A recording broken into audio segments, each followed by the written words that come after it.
네.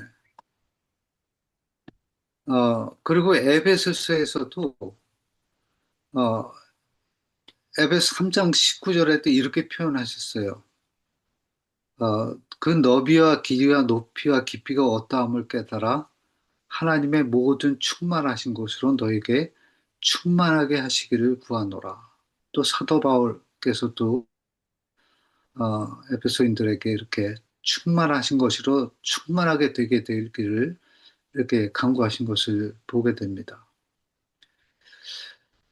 참 이렇게 이룰 수만 있다면 참 너무나 좋겠는데 그런데 그 과정을 에베소 3장 16절 18절은 이렇게 또 표현을 하고 계세요. 그의 영광의 풍성함을 따라 그의 성령으로 말미암아 너희 속 사람을 능력으로 강건하게 하시오며 그래서 성령으로 말미암아 이것이 속 사람을 능력으로 강건하게 되는 과정을 또 얘기해 주고 계시는 것을 보게 됩니다. 그리고 그리스도께서 너희 마음에 계시게 하시고 너희가 사랑 가운데서 뿌리가 박히고 토가 굳어져서 능히 모든 성도와 함께 지식에 넘치는 그리스도의 사랑을 알라고 하시고 또 그 후에 말씀하신 것이 좀 아까 읽은 그 너비와 길이와 높이와 깊이가 어떠함을 깨달아 하나님의 모든 충만하신 것으로 너희에게 충만하게 하시기를 구하노라 라고 한 것을 보게 됩니다. 뭐 이 말씀대로 우리는 그리스도의 육체의 죽으심으로 말미암아 화목케 하심으로 인해서 그것이 또 성령으로 인쳐짐으로 가능할 수 있는 일이 될 수 있다는 것은 성경이 우리에게 가르쳐 주고 있는 것을 우리가 알기는 하는데 그러나 저 충만에 이르는 일을 참 어떻게 우리가 신앙을 함으로써 그 충만 안에 거하며 살아가게 될 수가 있는가라는 생각을 하면서 그 저는 사도 바울 선생님의 그 말씀이 그 생각이 나요. 근데 그것이 맞는 것이는 모르겠는데 내가 잡은 것을 또 잡으려고 쫓아가노라 이렇게 표현하고 계시거든요. 그래서 하여튼 뭐 이것은 제가 보니까 이 세상 초등학문에 이, 이 너무 이렇게 휩쓸려진 그 골로새 그 교회 분들에 의해서 다시 말해서 이런 뭐 예수 그리스도를 그 이게 천사 숭배나 뭐 신비주의적 그런 체험들을 어, 강조하고 또 예수 그리스도를 믿는 것만으로는 부족하고 그런 신비한 지식이나 고행 뭐 이런 철저한 율법 준수 뭐 이런 것을 더해져야만 영적의 온전함으로 설 수가 있다고 하는 잘못된 생각들을 갖고 있는 그들에게 이런 충만하신 예수 그리스도 안에서 모든 것이 이루어질 것이라는 것을 알게 해주시려는 그러한 의도가 분명히 있는 것이고, 그래서, 그 삶을 그렇게, 어,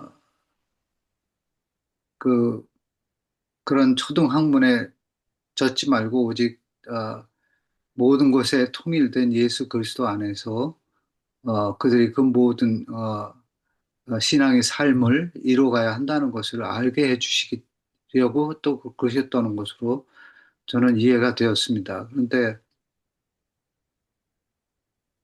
이 그리스도 그리스도의 영광과 이 신성의 충만함을 실제화하는 그 일에서는 우리가 어쩔 수 없이 성령의 의존적인 삶으로서 그것이 가능하게 될 수가 있다라고 하는 것을 사실 요즘 저는 그 요한 계시록을 보기 시작을 했는데요.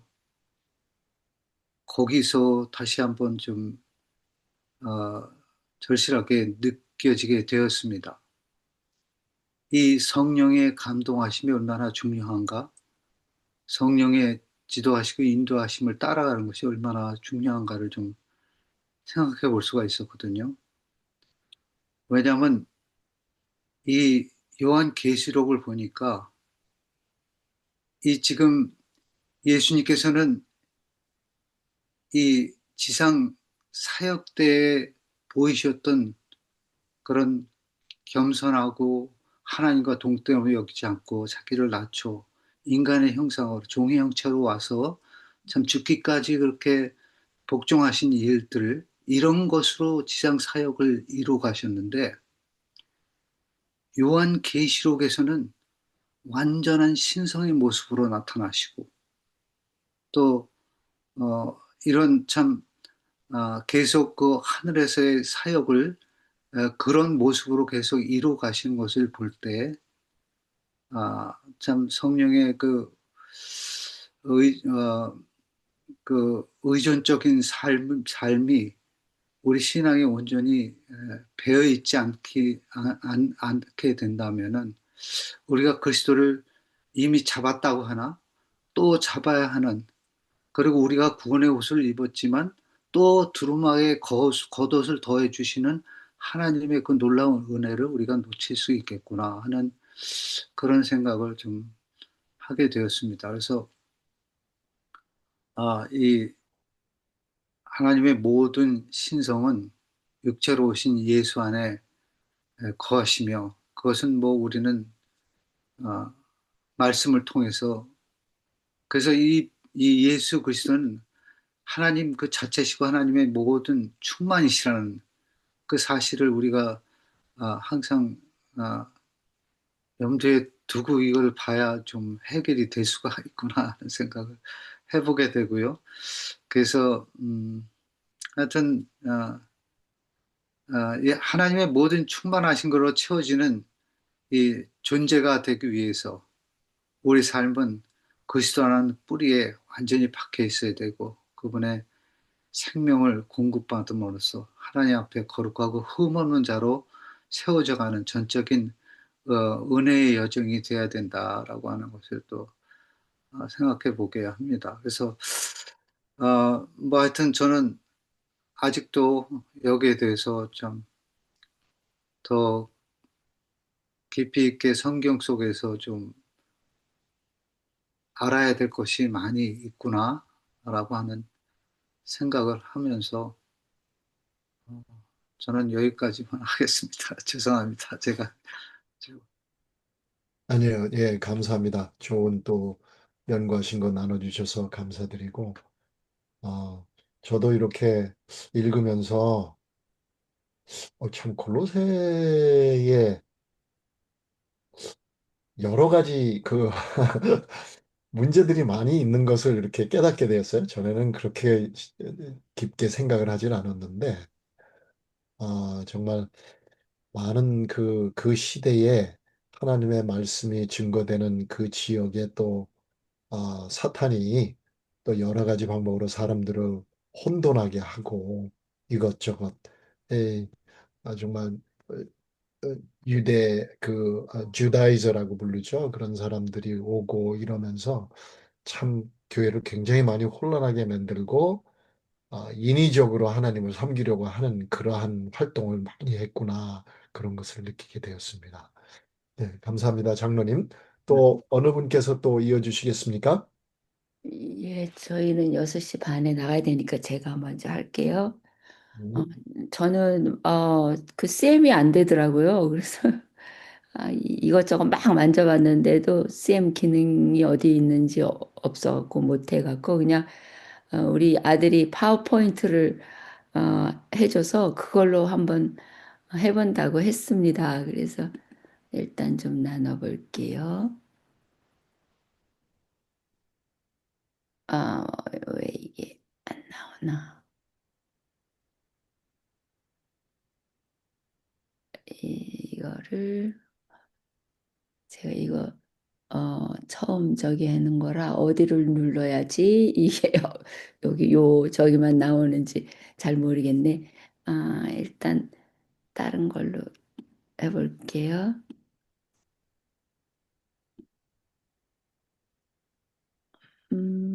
다 들어가셨거든요, 사모님. 예, 들어가셔서, 예, 아니, 이- 예, 보고, 요걸로 좀 맥시마이즈를 일단 해보세요, 요거를. 아,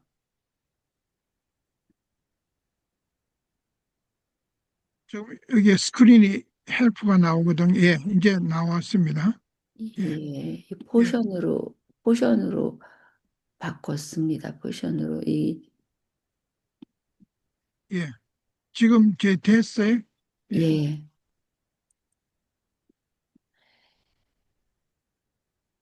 예. 우선 골로새서 교인들의 신앙 상태가 어떠했는가? 우리 공과 공부에서 배워서 좀 쉽게 그걸 찾을 수가 있었는데요. 골로새 교인들은 그 바울에게서 배웠던 에바브라함과 그가 이제 그 말씀을 잘 받고 교인들에게 그 말씀을 전해줘서 예수 그리스도를 구주로 영접했고 또 복음 안에 뿌리를 내리기 시작한 그러한 교회였다는 걸 우리가 이미 지난주에 배웠었나요?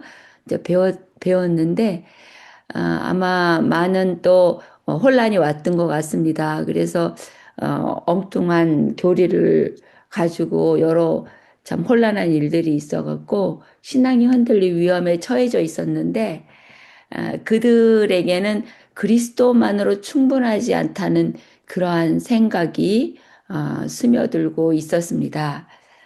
또한 율법주의의 압박을 받고 있었고요. 그건 음식물 문제, 절기 문제, 안식일 문제, 할례 문제로 그런 압박을 받았었고, 또한 신비주의와 천사 숭배에 노출되어 있었고, 인간 철학과 세상 사상의 영향을 받고 있었고, 가장 심각한 문제는 머리신 그리스도를 붙들지 않았던 것이 가장 심각한 문제였던 것 같습니다.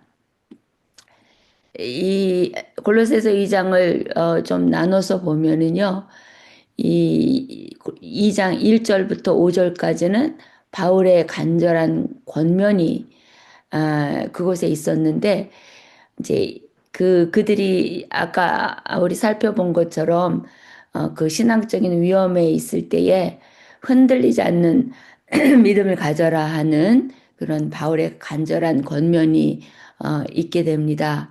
그래서 바울은 골로새 성도들이 마음의 위로를 받고 사랑 안에서 연합하기를 원하였고 예수 그리스도를 올바로 아는 것 그리고 예수님의 그 사랑을 확실한 이해로 깨달을 때에 그때에 우리의 그 기료 진료 생명이신 그 예수님, 그 예수님의 지혜와 지식 안에 참 많은 보화가 감추어져 있다는 것을 어, 깨달아서 그리스도를 더 깊이 알아갈수록 거짓 가르침에 흔들리지 않는다는 것을 말씀을 하셨네요. 그리고 2장 6절로 8절에서는 이 사람의 철학과 그리스도의 이 상반된 그런 문제가 무엇인가, 이제 그러한 것에 대한 것을 경고하면서 이 거짓 가르침이 어떠한 것들인가를 이제 이렇게 조목조목 말씀을 하시는 거를 우리가 읽었는데요. 그래서 예수 그리스도를 우리가 주로 받았으니까 그 안에서 행해야지 된다는 거 그런 것들을 말씀해 주셨고 조심할 것으로는 철학, 헛된 속임수, 사람의 전통, 세상의 초등 학문 이러한 것들을 말씀을 하셨어요. 그래서 신앙은 새로운 어떤 것을 더 받아들여야지 되는 것이 아니라 그 에바브라에게 배웠던 그 그리스도, 예수 그리스도 안에서 뿌리를 내려야 한다는 것을 말씀을 하셨는데 저는 세상의 초등학문이 무엇인가 그거를 좀 살펴봤습니다. 세상의 초등학문이란 그리스도 없이 인간이 세상을 이해하고 하나님께 이르려는 모든 기초적 사고 체계를 세상의 초등학문이라고 하는데요. 그 안에는 율법주의적 규례, 이게 먹지 마라, 무엇을 마셔라, 무엇을 만지지 마라 하는 그런 이제 그런 종류의 것으로서 행위를 해야지, 그러니까 행위로 말미암는 의죠. 우리가 말하는 이런 행위를 해야지만 구원을 받는다는. 근데 우리가 알다시피 창세기로부터 시작해가지고 요한계시록까지 이 결국 행위로 우리가 무엇을 구원을 얻으려는 그런 행위가 우리를 구원에 이르지 못하게 한다는 것을 우리 모두는 알 수가 있습니다. 그리고 다음에 인간 철학과 전통으로서 헬라 철학, 이 이제 인간을 하나님 예수 그리스도 그 위에 놓는 그러한 문화가 굉장히 우리 이 세상에 하나님을 믿는 믿음을 흔들어 놓는데요. 우리 인간들이 가지고 있는 그 이성적인 그러한 것으로 인해서 참 이 많은 그 철학자들이 그럴싸한 이론들을 내어놓고 그리고 또 많은 그 작가들이 자기네 그 철학을 또 뭐 스토리로 만들어 가지고 사람들을 막 현혹시키고 그러는데요. 우리는 정말로 예수 그리스도 그분이 온전하시기 때문에 그분 안에서 우리가 충만함을 얻고 우리 믿음이 흔들리지 말아야지 되겠습니다. 그리고 신비주의 천사 숭배, 천사를 숭배하고 저도 개신교에서 방언도 받고 막 환상도 보는 그런 사람들이 있어갖고 그런 거에 대한 것으로 성령을 받았다고 막 착각하고 그랬던 경험을 왠지 이렇게 상기하게 하는데요. 여기 보면 특별한 환상이나 은밀한 체험을 강조해서 지금 말하자면은 많은 개신교에서 일어나고 있는 이러한 것들이 다 신비주의 천사 숭배 이거하고 연결이 될 것 같네요. 그래서 그리스도보다 더 높은 단계를 추구하는 데서 이러한 것이 오는데 이제 우리는 그리스도 안에서 완전하다는 거, 이러한 어떠한 다른 이제 철학이나 신비주의나 율법주의나 뭐 또 여기 영적 세력에 대한 두려움으로 별, 운명, 영적 힘, 우주 질서에 매여 있는 여러 가지 이러한 것들을 예수 그리스도를 믿는 믿음이 부족해서 이러한 것들로 인해서 또한 이 믿음이 흔들렸던 그 골로새 교인들에게 바울은 이제 경고를 하고 있는데요. 이렇게 이런 세상의 초등 학문으로 돌아가지 말아라 하는 그런 말씀을 했네요. 그래서 세상의 초등 학문이 뭔가 하고 잠깐 살펴보았습니다. 그리고 2장 9절로 15절에는 그리스도 안에 충만함과 완전한 구원에 대해서 말씀하셨는데요. 그리스도 안에 신성의 모든 충만이 육체로 거하셔서 그 예수 그리스도께서 육체로 우리 인간이 되어서 이 땅에 오셔갖고 우리의 모든 죄를 사해 주시고 저희들을 영원한 생명, 영생으로 이끌어 주시는 그러한 일을 하였기 때문에 성도들이 그 안에서 충만함을 받을 수 있다는 것을 말씀을 하셨고요. 그리고 구원의 실제는 이 유대인들이 와서 유대인 그리스도인들이 와서 자꾸 할례를 받아야지 된다, 율법을 지켜야지 된다, 뭐 여러 가지 혼란을 한 거잖아요.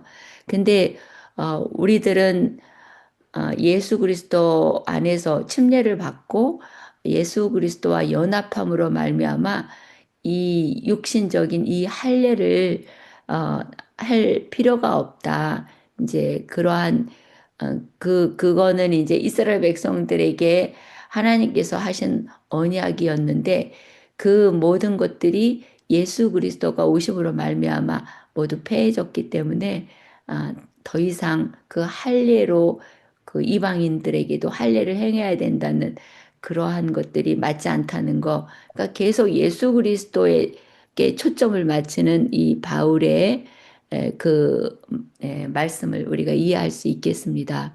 그래서 그 예수님의 지신 그 십자가에서 우리가 죄 사함을 받았다는 거, 이러한 것들을 우리가 이제 알고 있기 때문에 구원은 인간의 행위가 아니라 십자가에서 이미 완성된 사건이라는 것을 그렇게 말씀해 주셨네요. 여기에서 제가 무할례가 무엇일까? 요거 여기에서 했나?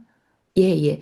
어, 골로새서 2장 9절에 육체로 거하시고의 뜻이 무엇일까? 요거를 조금 더 이제 살펴봤는데요.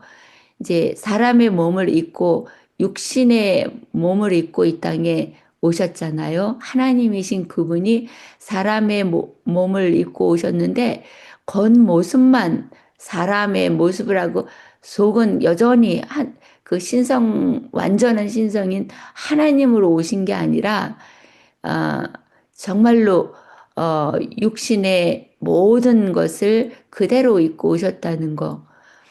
그래서 진짜 인간의 몸과 삶을 사셨다는 거예요. 그래서 예수님은 배고프셨고 피곤하셨고 아프셨고 또 눈물도 흘리신 것을 우리가 알 수가 있습니다. 그래서 온전한 육체로 예수님께서 이 땅에 오셨다는 것을 우리가 알 수 있고 그래서 우리의 구세주가 되실 수 있다는 거죠.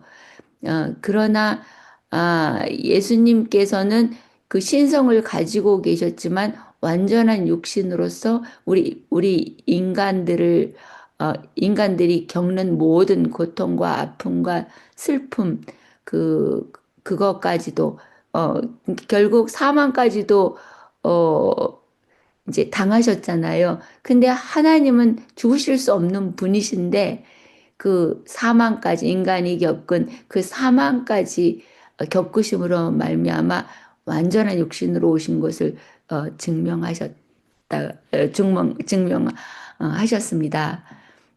그리고 2장 9절에 그 안에는 신성의 모든 충만이 육체로 거하시고 그 뜻을 이제 이렇게 살펴보니까 예수님은 사람의 몸을 입고 오셨지만 그분 안에는 하나님이신 모든 것이 하나도 빠짐없이 그대로 계셨다는 그러한 뜻이라고 합니다. 근데 그것이 정말로 인간의 육신으로 뭐라 그럴까? 육신을 입으시고 그 일만 하셨을 때에 우리 인간들이 할 수 있는 일만 하셨을 때 자 얼마나 많은 인내가 있으셨을까? 자기의 모든 자아를 포기하신 거나 마찬가지잖아요. 우리들은 우리 자아가 살아있고 우리 자기중심적인 삶을 하기 때문에 실수를 할 때가 너무나 많은데 예수 그리스도께서는 온전히 인간으로서의 그 모든 것들을 행하신 우리를 위해서 인내하셨던 그 사랑이 너무 감사합니다. 그리고 2장 13절에 육체의 무할례가 무엇인가 또 이렇게 살펴보았는데요. 거기에는 이제 하나님의 백성에 속하지 못한 그러한 상태라고 설명이 되어 있네요. 이 할례는 하나님과 이 이스라엘 백성의 백성의 표잖아요. 근데 이 무할례라는 거는 하나님과 언약이 없고요. 또 제 가운데 그대로 있고 스스로 하나님께 갈 수 없는 그러한 그 상태를 이제 우리 어, 이방인에게 적용되는 무할례 상태인 것 같습니다. 그래서 우리는 죄도 있고 자격도 없고 또 방법도 없는 정말 무가치한 존재가 바로 무할례라는 것을 이렇게 알게 되는데 이 약간 설명이 좀 부족한 것 같긴 하네요. 다른 분들이 혹시 보태서 또 말씀해 주시면 감사하겠습니다. 그래서 골로새서 2장 9절과 2장 13절을 이렇게 연결해 봐갖고 골로새서 2장 9절에는 예수님은 완전한 하나님이시라는 그것을 설명을 했다면 골로새서 2장 13절에는 그 완전한 하나님이 완전히 죽을 수밖에 없는 우리, 그 죽은 우리를 살리셨다는 거를 이렇게 설명을 해주셨네요. 그래서 구원은 우리의 노력이 아니고 율법의 행위로가 아니고 어떤 종교의 행위가 아니라 100% 하나님의 은혜라는 것을 우리가 알 수가 있겠습니다. 예, 2장 16절 19절에는 율법주의와 금욕주의에 대한 반박을 말씀을 하셨는데요. 거기에서 그림자와 실체에 대해서 우리가 예전에 표상학에 대해서 이제 배웠었지요. 이제 그런 것도 많은 이제 도움이 될 것 같습니다. 이 예전에 주셨던 많은 제사제도와 그 의식제도 이러한 것들이 이제 실체이신 예수 그리스도를 표상한다는 것, 그거를 우리가 배워서 음식이나 절기나 안식일 이 문제 속에서 있는 그러한 것들이 그러한 것들로 너무 편견하지 말고 예수 그리스도가 실체이다라는 거를 말씀을 하셨고, 이 음식이나 절기나 안식일은 장래일의 그림자였고 그러나 몸은 그리스도께 속한 것이기 때문에 머리이신 그리스도를 붙잡지 않으면은 우리는 자라날 수 없다. 이렇게 이제 말씀을 하셨네요. 그래서 여기에서 신앙의 기준은 규칙이 아니라 그리스도와의 연결. 우리가 예수님과 정말로 하나가 돼서 내 안에 그리스도가 계시고 그리스도가 내 안에 있는 그 성령의 그 체험을 통해서 우리들은 예수님을 이제 구세주로 모실 수 있다는 것을 우리가 알 수 있겠습니다. 그리고 2장 20절에서 23절은 능력이 없는 경건은 이제 경건에 대해서 말씀하셨는데요. 이제 붙잡지 말라, 맛보지 말라, 만지지 말라. 이제 이러한 것으로서 이제 뭐 그러니까는 외식하는 것, 그러니까는 경건한 모습만 있고 진짜 경건이 없는 그러한 것들을 경계하라는 그런 말씀인 것 같습니다. 그리고 이제 육체의 욕망을 억제하지 못하는 그러한 것에서 자기 절제처럼 보이는 그러한 종교가 죄를 이기게 하는 것이 이기게 하지 못한다. 제가 써놓고도 육체의 욕망을 억제하는 게 뭔가 이게 클리어하게 이해가 되지 않네요.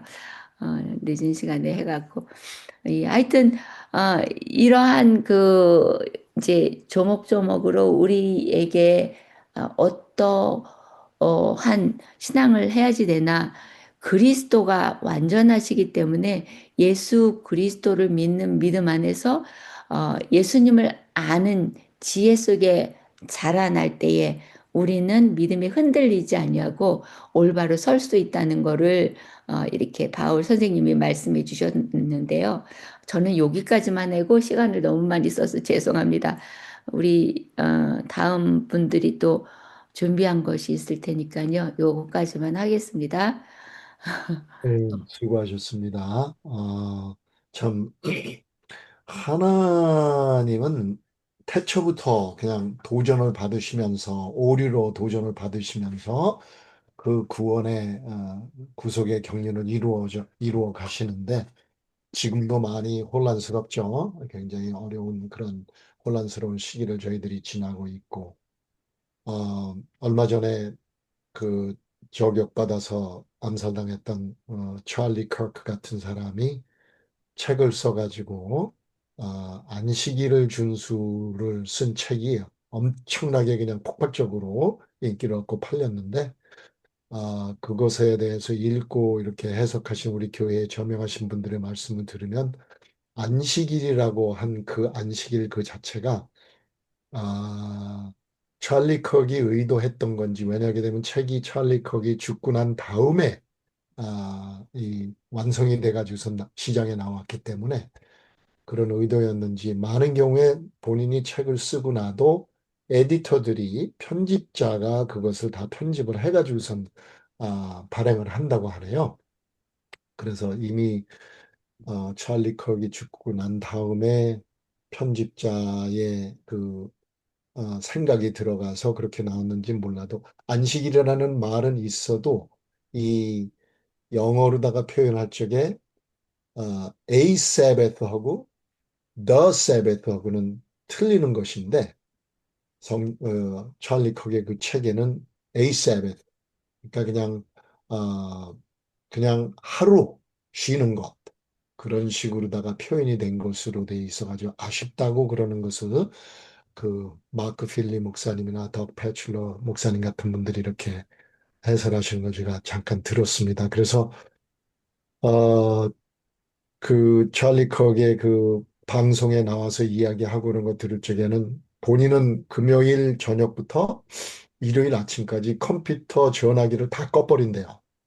그리고 그 24시간 이상을 가족들과 자연 속에서 하나님과 함께하는 시간을 갖는다고 그렇게 아주 이야기를 한 것을 제가 듣고 이 사람이 참 깨달음이 있구나 그렇게 했는데 나온 책에는 어, 좀 그것이 변경된 것을 제가 이야기를 듣고 참 혼란스러운 시대로구나 그런 것을 느꼈는데 골로새 시대에도 그러한 어려움에서 많은 성도들이 방황할 때에 사도 바울이 어, 귀한 말씀을 주셨고 또 우리들에게도 주어지는 말씀인 것 같네요.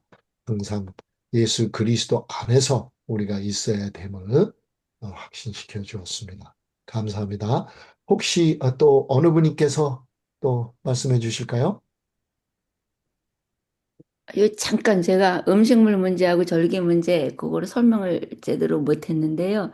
음식 문제에서는 특정한 음식을 먹으면은 부정해진다 그래갖고 그리고 또 금욕 생활 이제 금욕적 식생활이 영적 수준을 높인다는 그러한 것들을 아마 이제 그때에 그런 일들이 있었던 것 같습니다. 아, 그 음식은 이제 우리 교회에서도 많은 이제 여러 가지 흐름이 있어가지고 그 음식이 구원을 받는 것처럼 그렇게 들어온 적이 많이 있었거든요. 근데 그때와 이때가 우리가 가지고 있는 음식 그 문제하고 어떤 관계가 있나 다시 한번 좀 살펴볼 문제구나. 우리가 깨끗한 음식 이러한 것들은 당연히 우리가 이제 하나님의 사랑의 권고로 하는데 이거를 구원의 문제로 삼아갖고 전하는 많은 사람들이 있어서 우리 교회의 문을 닫아 놓는 그런 경향이 있지 않나 하는 그런 것도 있는데요. 조금 더 우리가 좀 체계적인 뭐래 지식이 필요하겠다 이런 생각을 해봤고요. 이제 절기 문제에서는 이 절기를 지키지 않으면은 신앙이 부족한 것처럼 그리고 그 절기가 구원의 척도처럼 아마 그때 이야기를 했던 것 같습니다.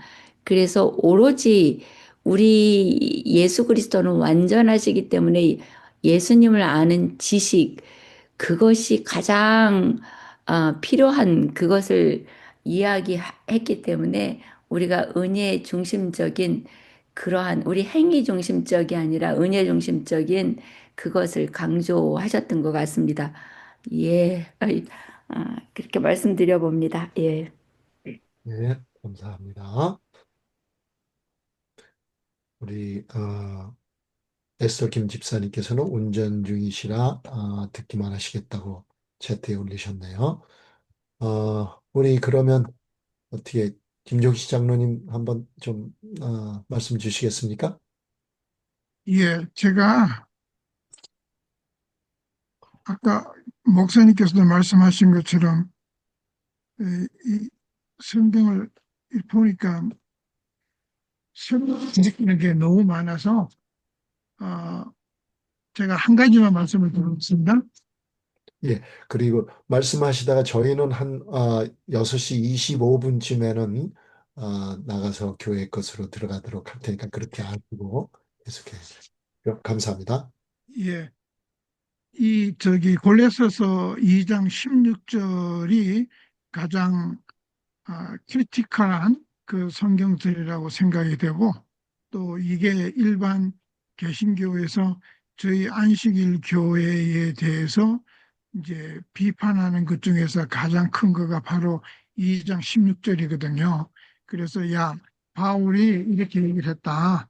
먹고 마시는 거 절기, 초하루, 그다음에 안식일을 이유로 너희를 비판하지 못하게 하라.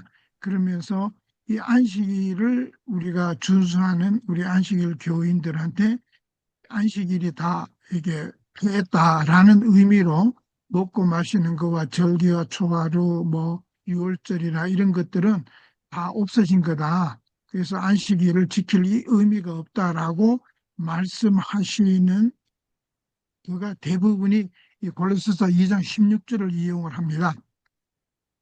그런데 만약에 여러분들이 이웃이나 친구가 이거를 들고 너희들이 안식을 지키는 것은 아무 소용이 없다라고 질문을 받았을 적에 여러분들 어떻게 답하시겠어요? 그래서 이런 걸로 인해서 비판하지 말라. 그러니까 이건 다 없어진 거다. 그래서 17절에 보면 이것들은 장래 일의 그림자이나 몸은 그리스도의 것이니라. 그러니까 다 필요 없는 거다. 예수님으로 인해 가지고 몽땅 다 정리가 됐으니까 더 이상 이게 필요 없다라고 질문을 받았을 적에 여러분들은 어떻게 답하시겠어요? 제가 여러분들 질문 드립니다. 이영순 집사님 답 하나 한번 해보세요. 친구가 있다. 친구가 있는데 이렇게 얘기를 했다. 골로새서 2장 16절 딱 펴놓고 이러니 너희들은 이게 다 없어진 것들을 그림자를 아직도 붙잡고 있냐라고 질문을 받았을 적에 어떻게 대답하시겠어요?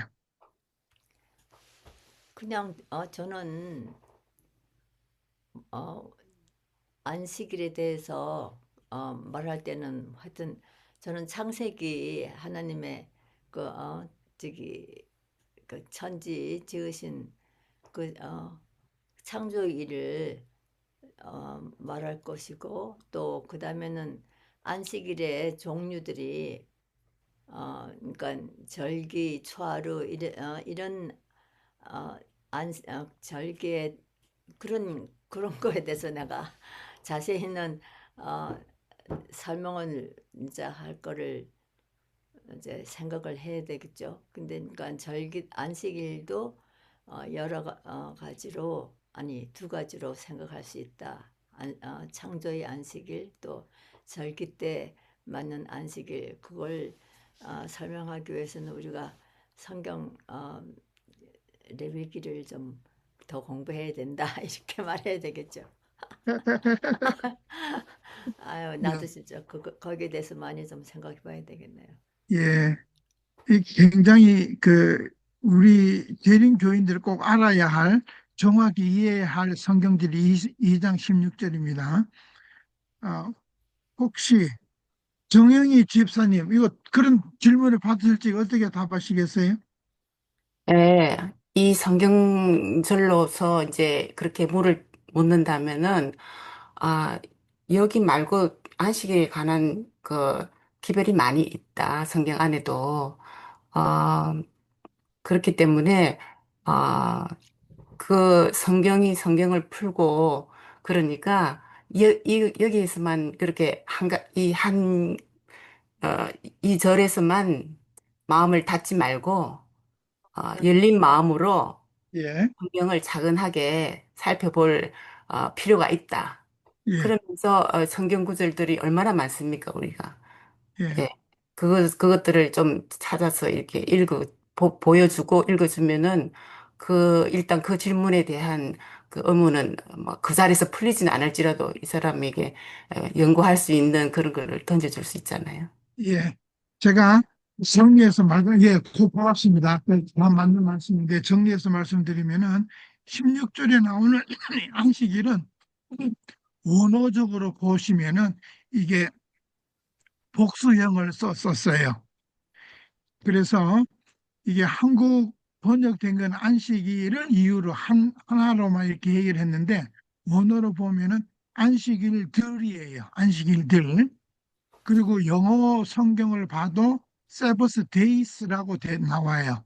그래서 그래서 안식일 드리라는 복수를 썼는데 왜 안식일 드리라고 복수를 썼을까? 그거는 바로 이것 때문에 그렇습니다. 레위기 23장에 보시면은 4절부터 그 절기 안식일에 대한 설명이 나옵니다. 그래서 여기 레위기 23장 4절부터 보시면은 너희가 성회로 공포할 여호와의 절기 드리라 그러면서 7절기에 대해서 얘기를 해요. 제일 먼저 6월절, 첫째 달 열나흘 날 저녁은 6월절이요. 이달 15셋 날은 무교절이니 이래 동안은 너희 무교를 멀끔시오. 그리고 했고, 그 다음 첫날에는 노동도 하지 말 것이며, 그 쉬라는 거예요. 그래서 쭉 나오면서 어떻게 얘기를 나오냐면은 마지막에 안식일 이튿날 너희가 요제로 곡식단을 가진 날부터 세워서 7안식일의 수요를 채우고, 그러니까 유대인들이 지키는 일곱 절기에서 나오는 안식일을 절기 안식일이라 그럽니다. 그래서 그 7안식일을 절기 동안에 지켜야 돼요. 이날 아무것도 할 수 없습니다. 이 절기 안식일은 매년 1년에 한 번씩 오는 거예요. 그래서 1년에 한 번 오는 안식일이니까 이 안식일은 7째 안식일이 아니고 절기 안식일이에요. 그래서 이 절기 안식이라는 의미는 뭐냐면은 6월절의 안식일을 2026년에 수요일 날이 되고 어떤 다른 해는 목요일이 되고 어떤 다른 해는 이렇게 일요일이 될 수가 있는 거예요. 마치 내 생일이 금년에는 수요일이고 내년에는 목요일로 바뀌는 것처럼 이 절기에 나오는 안식일은 매년 요일이 바뀝니다. 그래서 바울이 얘기했을 적에는 여기에서 이 안식일은 절기 안식일을 의미를 하는 거예요. 7안식일이 아니고. 그래서 여기에 그 의식적으로 하는 먹는 일, 그다음 절기니 초하루니 안식일을 이 한 구절에 다 사용한 것은 제7일 안식일을 얘기한 것이 아니고 절기에 나오는 안식일을 의미한 거예요. 문맥적으로 봐가지고는. 그래서 이거를 제7일 안식일로 해석하는 것은 이제 문맥을 보지 못하는 잘못이에요. 그래서 이거는 절기 안식이라는 걸 꼭 아시고, 절기 안식이 어디에 나오냐면은 레위기 23장에 나옵니다. 그래서 이 원어에는 안식일 들 이유예요. 그러니까 복수로 쓴 거예요. 제7일 안식일은 복수로 쓰지를 않습니다. 세버스예요. 그런데 여기에서 나는 세버톤이라는 복수를 사용한 거예요. 그래서 절기 안식일 등을 안 지킨다고 해서 너희를 비판하지 못하게 하라라고 얘기를 하는 거예요. 다시 말해서 6월절이나 나팔절이나 이런 거를 지키는 것으로 인해 가지고 비판받지 말라는 거예요. 그것이 필요 없다는 겁니다. 그것이 바로 그림자라는 거예요. 그런 의미가 여기 있다는 것을 꼭 기억하시기 바랍니다. 감사합니다. 그래서 유대 그리스도인들이 이 절기를 지켜라, 할례를 받아야 된다, 그 다음에 절기 안식일을 지켜야 된다라는 것에 대해서 얽매이지 말고 예수님이 오신 다음에 모든 절기들은 예수님을 표상하는 그림자에 불과하니까 그것은 필요가 없고 오직 그리스도만이 필요하다라고 강조한 거가 바울의 신학의 기초예요. 그래서 골로새서 2장 16절을 가지고 잘 모르는 개신교인들이 우리가 지키는 제7일 안식일이 폐했다고 얘기를 하는 것은 2장 16절을 잘못 해석했다는 것을 꼭 기억하시기 바랍니다. 아멘. 제가 제대로 설명을 했나요? 네, 네, 네. 참 중요하네요. 예. 이렇게 우리가 이렇게 공부한 거를 중요한 거 한 개씩 이렇게 이렇게 발표를 하면은 정말 정확하게 배우겠어요. 아까도 우리 여러 가지 한꺼번에 막 이렇게 인포메이션 받는 것보다 이 중요한 거 또 자기가 또 이렇게 하니까 머리에 다 싹싹 들어오네요. 예. 어, 김대웅 목사님이 나가셨네요. 예. 6시 반이라서 여기 기도의 시간 나가셨네요.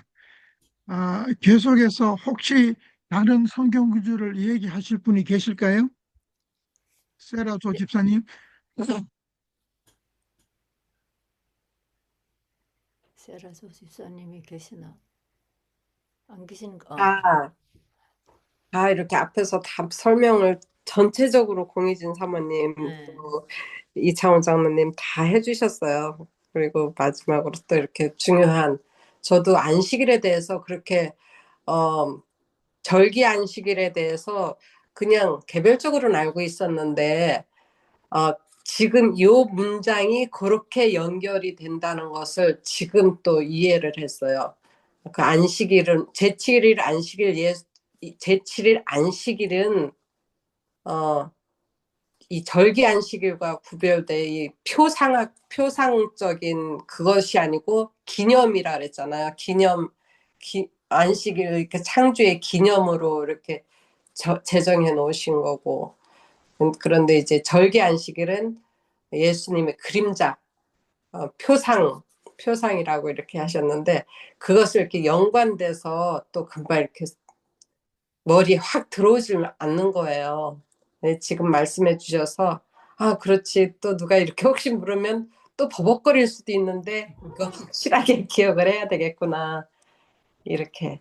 그래서 전체적으로 말씀을 이렇게 좀 어렵다 느꼈는데, 다 이렇게 설명을 듣고 나니까, 그러네. 이렇게 좀 이해가 쉽게 되었어요. 네, 저도 예, 그래요. 예. 감사합니다. 여기 더 첨가를 드리면은 이제 매년 그 절기안식일은 요일이 바뀌거든요.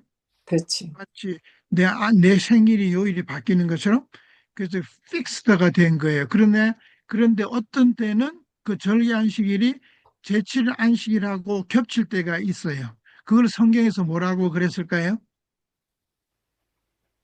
그 큰 안식일이라 그래. 그거를 한식. 응, 큰 응, 안식. 응. 예, 빅데이라고 그래가지고 그래서 유대인들이 특별히 더 그거를 중요하게 생각을 했습니다. 응. 그래서 매번 안식일이 바뀌는 요일이 바뀌는 것을 절기 안식이라고 그럽니다. 그래서 바울이 얘기한 것은 이 16절에 얘기한 것은 그 절기 안식일에 대해서 얘기를 했기 때문에 그거를 혹시 여러분들이 질문을 받으시면 정확하게 레위기 23장에서 나오는 절기 안식일을 설명을 해 주시면은 이 약간의 지식 있는 분이 이해를 하실 겁니다. 이런 게 성경 공부를 하는 묘미인 것 같아요. 이제 이런 것이 자꾸만 쌓여져서 머리에 딱 입력이 돼야지. 많이 그런 경험들이 있거든요. 성경절들을 이렇게 어떤 일을 교인들하고 이제 교제를 할 때, 뭐 이런 성경절 이것이 아니고 다른 거라도 막 이렇게 가지고 와서 얘기할 때 딱 막혀요. 이건 분명히 아닌데 그것을 설명을 잘 못하겠는 거예요. 예. 예. 근데 이런 거는 확실하게 이제 또 알게 됐습니다. 예, 감사합니다. 혹시 강명숙 집사님 늦게 오셨는데 말씀하실 거가 있으실까요?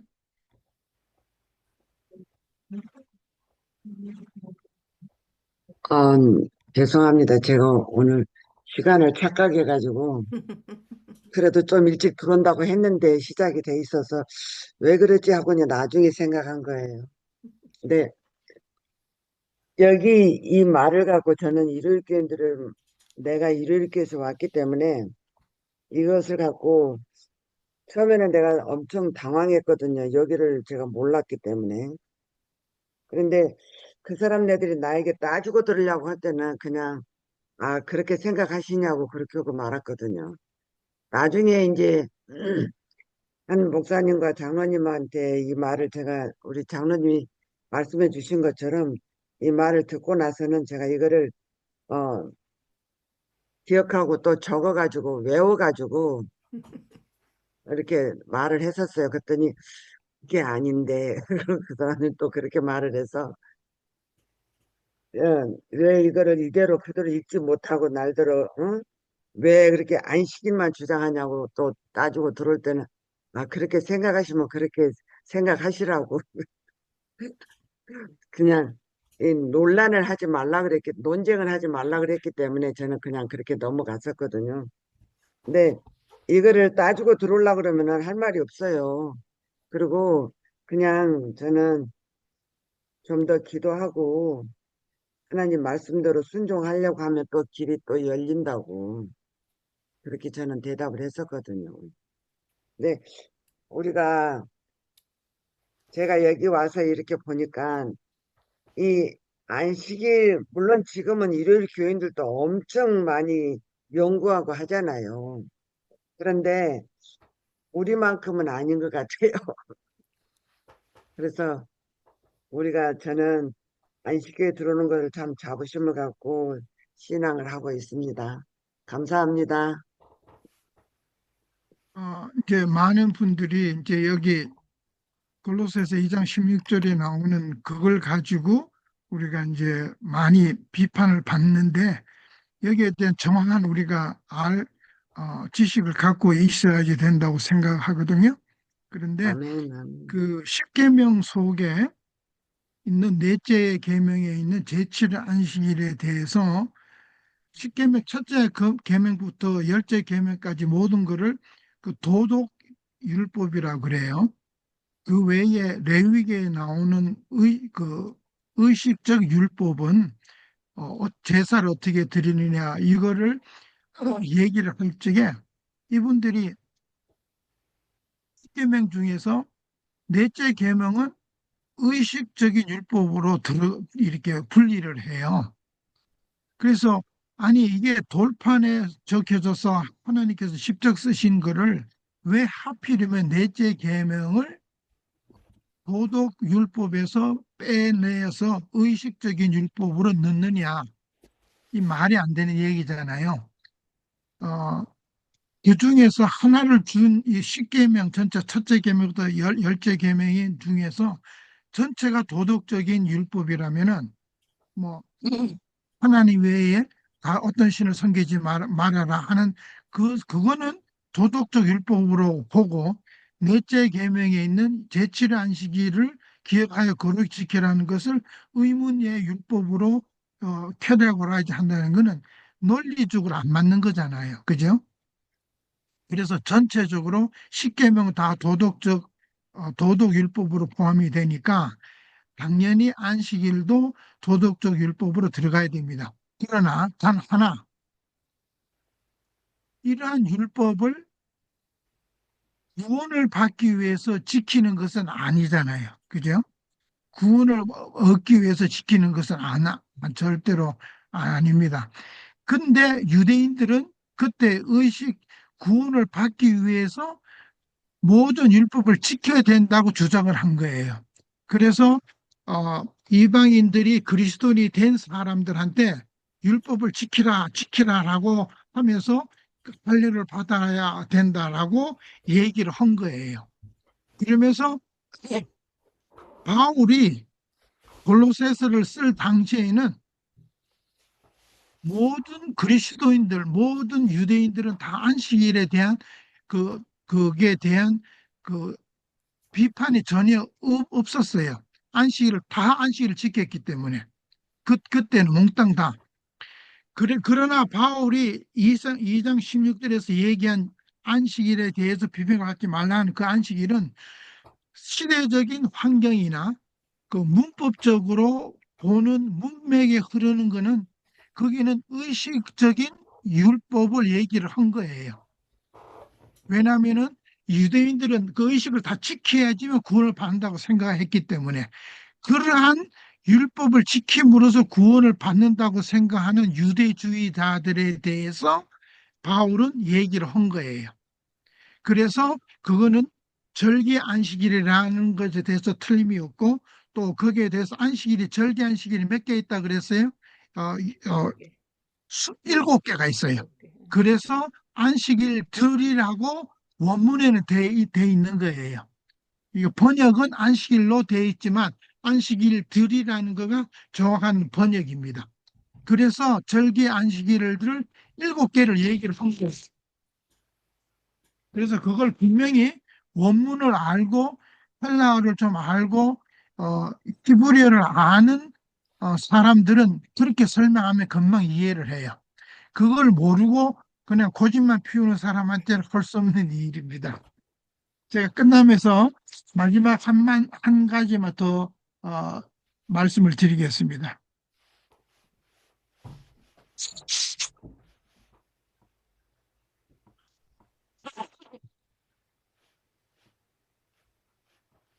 여기에 그 14절에 보시면은 우리를 거스리고 불리하게 하는 법조문을 쓴 증서를 지우시고, 이 증서가 무슨 의미가 있을까요? 어떤 증서를 지우셨다고 그랬을까요? 증서를 지우시고 제하여 버리사 십자가에 못 박으시고, 이 증서가 무슨 증서예요? 그 증서가 지금 말씀해 주신 그 예수님이 오시기 전에 모든 거 했던 거를 말씀한 거 아닌가요? 이 증서는 원어적으로 보시면은 무슨 증서냐면은 빚진 사람이 내가 꼭 이 돈을 갚겠다고 하는 증서예요. 이게 그 바울이 그걸 쓴 거예요. 이때 당시에 그 사인해서 증서를 적어서 내가 만약에 천부를 꽂다 그러면 천부를 꽂아서 내가 꼭 갚겠다라고 하는 증명서를 얘기를 하는 거예요. 이게 다시 말씀드려서 14절에 있는 이 말씀은 증거를 지우고 제하여 버리고 십자가에 못 박다는 얘기는 이 법조는 어떠냐면 인간들은 죄를 지었기 때문에 죽어야 된다 하는 증서예요. 그거를 십자가상에서 못을 받고 없애버린 거예요. 그거를 이게 지우시고 그랬어요. 지우시고. 누가 지웠어요? 예수님께서 예수님이. 지운 거예요. 그래서 더 이상 죽지 않아도 된다 라는 것을 그렇게 꼭 죽어야 된다라는 증서를 십자가상에서 못 받고 없애버리신 거예요. 다시 말해서 이게 대속했다. 예수님께서 모든 인간의 죄를 대속해 줬다는 그런 의미가 여기에 14절에 있는 겁니다. 그래서 15절에 보시면은 통치자들과 권세를 무력화했다 하는 것은 이 예수님께서 십자가에서 돌아가신 걸 보고 순간적으로는 예수를 죽였구나 라고 사단이 굉장히 승리했다고 느꼈지만 금방 그것이 구경거리로 되어버린 거예요. 모든 사람들한테. 예수님께서 십자가상에서 돌아가심으로 말미암아 인류의 모든 죄를 제하시고 대신 짐을 지셨기 때문에 그 사단이 하하하 웃는 거가 구경거리로 삼았다는 겁니다. 이해가 조금 더 되시나요? 그래서 네. 하나님께서 당신의 아들을 십자가에서 달리게 하심으로 구속을 이루게 한 그 자체를 여기를 설명한 거예요. 그러니까 더 이상 그런 절기들이 필요 없다라고 16절에 말씀하신 것입니다.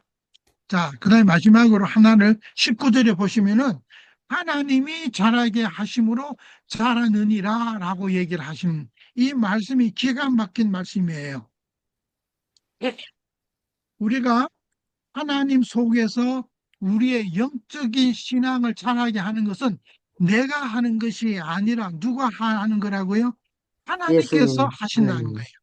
하나님께서 우리로 하여금 개개인을 여기에 모이신 여러분들을 자라게 하시는 거예요. 내가 자라는 것이 전혀 아닙니다.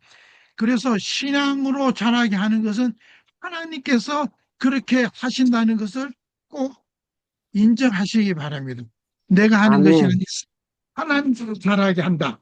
아멘. 이 골로새가 기가 막힌 말씀으로 이루어진 것을 정말 저는 다시 한번 놀라면서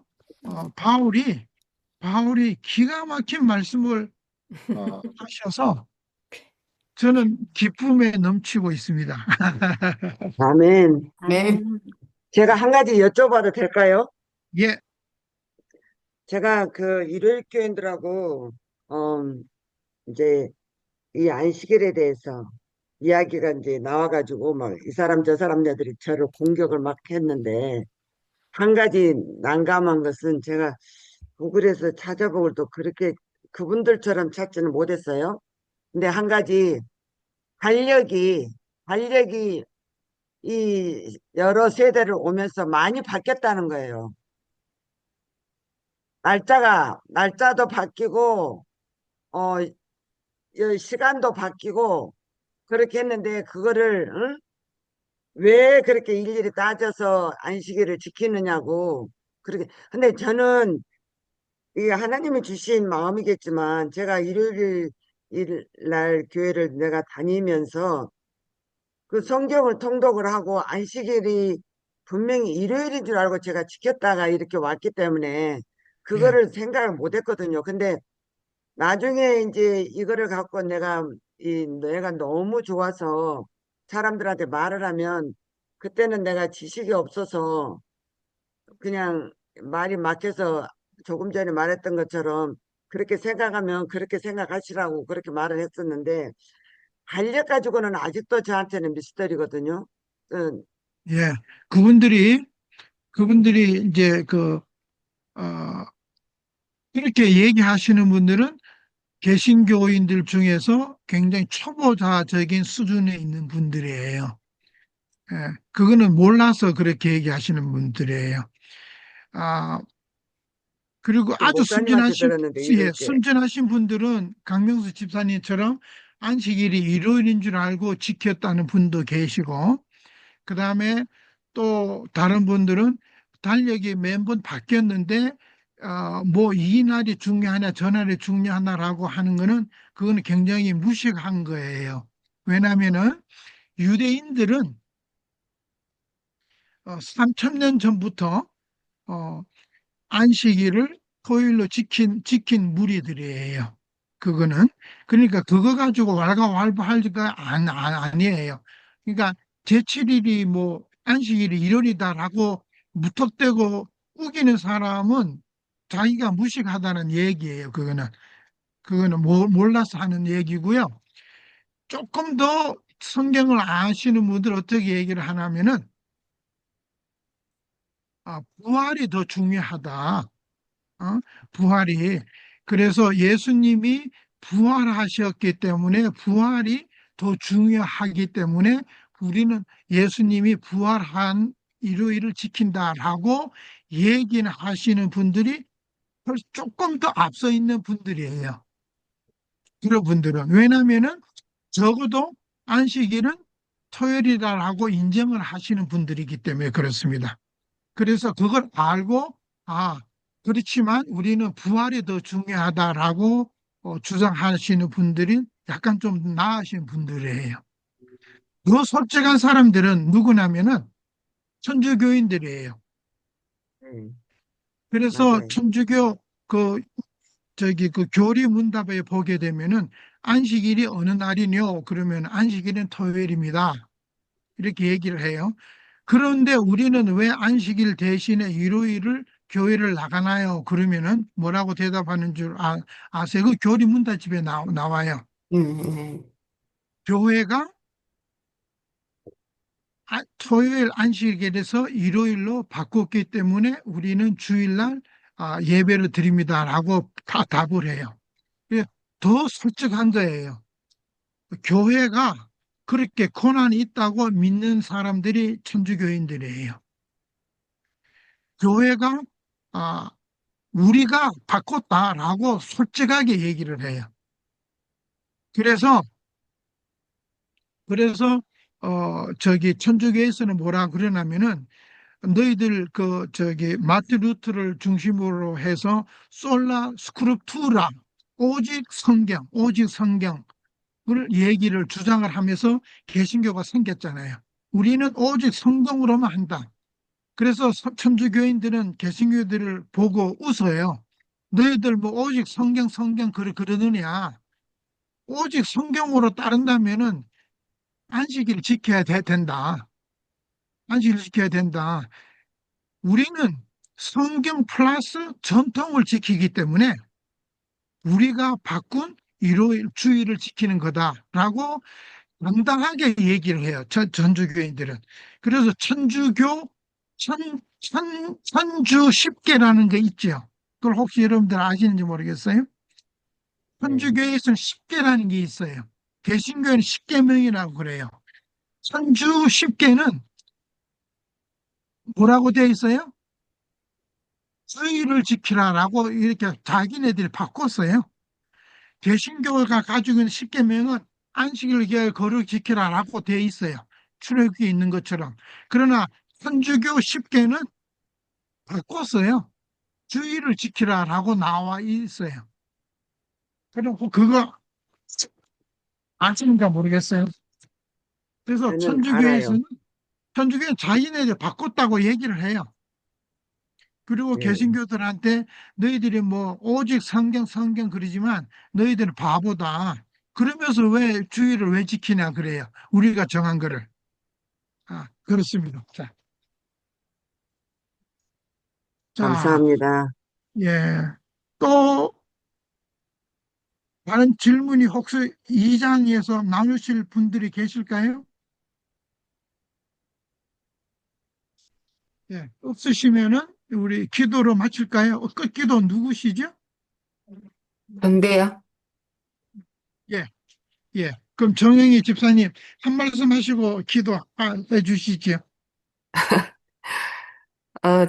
저는 이 장을 읽으면서 굉장히 짧은 단락이지만은 굉장히 많은 뜻을 포함하고 공부해야 될 부분들이 많다는 것을 제가 느꼈어요. 그래서 앞에서 말씀하시는 분들이 다 이렇게 말씀하셨잖아요. 하시고 그랬어요. 근데 7절에 그 안에 뿌리를 박으며 세움을 입어 교훈을 받은 대로 믿음에 굳게 서서 감사함을 넘치게 하라. 이것이 저한테 주는 복음이었어요. 그러니까 그 안에가 예수님이잖아요. 뿌리를 예. 박으며, 예, 예. 세움을. 그래서 제가 어제 CM에 들어가려고 했는데 그게 완전히 그냥 안 되더라고요. 예. 그래서, 어저께 하루 종일 네, 안 됐습니다. 예, 오늘 예. 아침까지. 예. 하여튼 그래서 저, 그, 어, 구글 다해서 제가 이 부분만 좀 물어봤어요. 예. 어떻게 하는 게 좋겠냐고, 어떻게 그 안에 예. 뿌리를 박, 이 설명을 잘 해놨더라고요. 그래서, 예. 예, 그 나무가 뿌리를, 이렇게 땅에 이렇게 박듯이 그러니까 흙은 예수님이잖아요. 그러면 예. 우리가 예수님 안에서 그 끈이 서야 된다는 거. 그러면서 세부적으로 이렇게 뭐 하루에 그러니까 기도 생활과 뭐 또 말씀 공부와 또 그다음에 이제 또 뭐 몇 가지 있었는데 여러분들 다 잘 알고 계시는 부분이었어요. 예. 예. 그래서 열지는 않겠습니다, 닭을. 예. 시간 다 감사합니다. 예. 됐습니다. 네. 네, 그러면은 기도로 마치겠습니다. 네. 사랑의 하나님 아버지, 아버지 은혜를 감사합니다. 지난 한 아멘. 주일도 저희들의 삶을 주관하여 주시고, 또 하나님의 말씀을 사모하는 이방을 통해서 우리가 바울 서신 인 골로새서를 또 함께 읽고 나누고 하는 이 시간에 우리가 또 각자 받은 바 은혜를 나누고 영적인 교감을 서로 공유할 수 있다는 이 특권을 인하여 감사합니다. 이 시간 또 저희를 예수님이 어떠한 분인지를 공부할 수 있게 하시고 또 예수님 한 분만으로 충분하다는 그런 바울 선생님의 서신을 또 우리가 마음의 교훈으로 삼아서 예수 그리스도 안에 지혜와 지식의 모든 보화가 감추어져 있는 우리 예수님을 힘써 알고 또 어, 섬길 수 있는 우리들이 될 수 있게 인도해 주시옵소서. 어, 예수님 안에서 충만하게 되는 것이 하나님의 뜻이라 생각해 봅니다. 오직 성령의 역사가 우리의 삶에 임하여 주시옵기를 기도합니다. 날로 변화되어 가고 있고 혼란한 이 세상에서 하나님의 인도하심을 의지하지 않으면은 하루도 우리가 안전하지 않고 있음을 고백합니다. 오늘 하루의 삶도 주님 안에서 승리하는 삶이 되도록 인도해 주시옵기를 예수님 이름으로 기도드렸습니다. 아멘. 감사합니다. 감사합니다. 예, 김지 집사님 지난번에 들어오셨잖아요, 그죠? 지난 예. 아,